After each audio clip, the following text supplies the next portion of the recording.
Un seul battement d'aile, et tout aurait pu basculer. As-tu déjà pensé qu'en une fraction de seconde la destinée d'un pays pouvait être suspendue aux mains tremblantes d'un homme?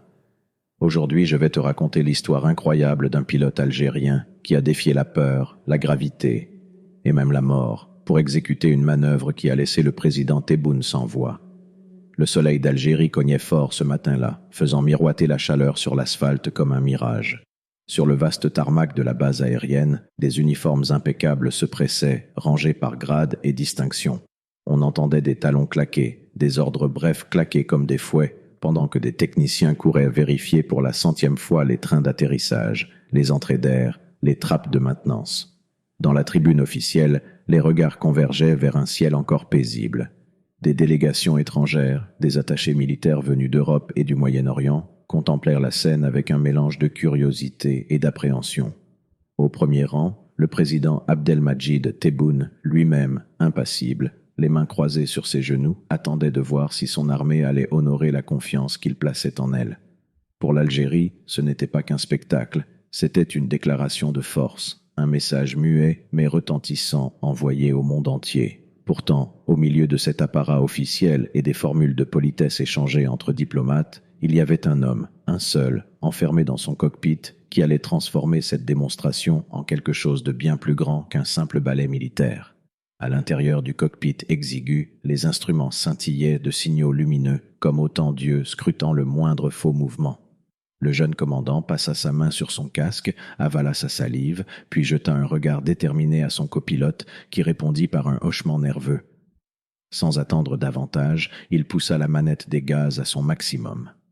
Le rugissement du moteur fendit l'air, vibra jusque dans le ventre des spectateurs. Tout allait parfaitement selon le plan initial, jusqu'à ce qu'un silence glaçant s'empare des ondes radio. À cet instant, sa voix claqua, sèche, comme un coup de fouet. « Tour de contrôle, ici Alpha 1. On procède à un croisement à 15 mètres. » Un frisson parcourut la salle de contrôle. Certains ingénieurs échangèrent des regards affolés, des généraux se levèrent brusquement, la mâchoire crispée. Rien de tel n'avait été programmé. Était-il fou, inconscient? Et là, isolé dans ce tube de métal filant à presque 1000 km à l'heure, le pilote baissa légèrement la tête et souffla, presque tendrement, « Bismillah, tawakkaltu, Allah Allah ». Ces mots, simples mais lourds d'un abandon total au destin, laissèrent planer une atmosphère étrange, suspendue entre la crainte et l'admiration. Un rebondissement ou une vérité inattendue. Dans le ciel limpide, les deux Sukhoi n'étaient plus que des éclairs d'acier fonçant l'un vers l'autre à une allure insensée. Les traînées blanches qu'ils laissaient derrière eux semblaient tracer une croix invisible, un point d'impact inévitable. Sur la tribune officielle, les regards se figeaient, les mains s'agrippaient aux accoudoirs.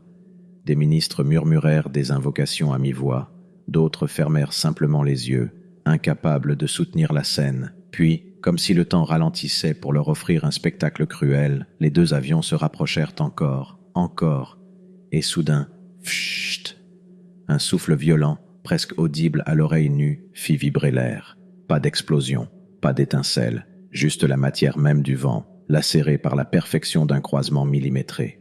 Lorsque les appareils amorcèrent un large virage pour revenir vers la base, ils semblaient danser, légers et invincibles. Les cris d'horreur se transformèrent en une clameur d'extase. Le président Tebboune, debout, mains serrées, laissa s'échapper un sourire d'admiration sincère. Il applaudit, puis se pencha vers son aide de camp, la voix presque émue. Voilà des hommes qui n'ont peur que d'Allah.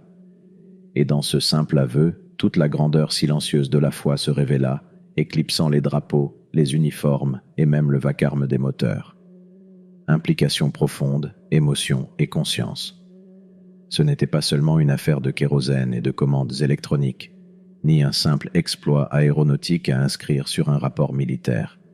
C'était bien plus, un acte d'abandon total, un saut dans l'invisible.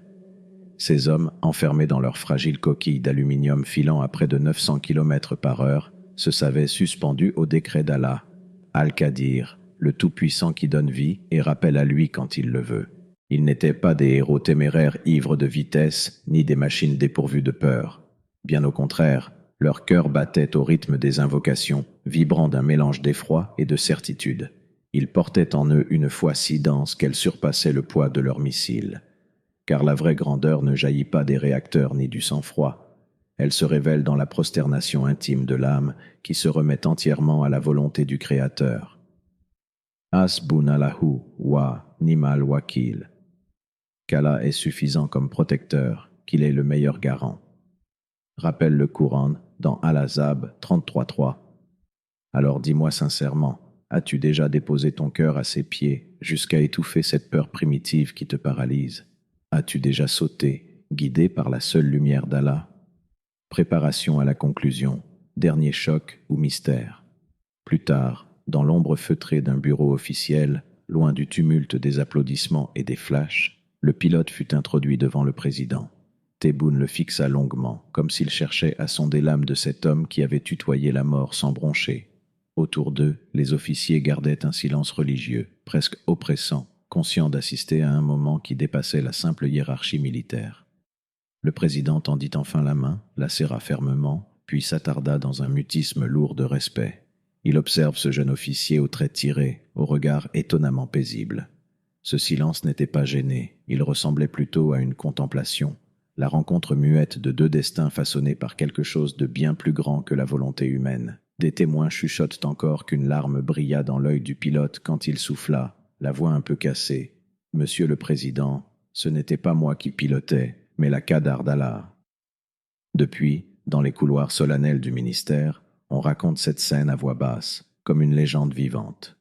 Car quelque part, cette simple phrase continue de courir, laissant derrière elle un écho glacé et sacré qui fait frissonner même les plus endurcis.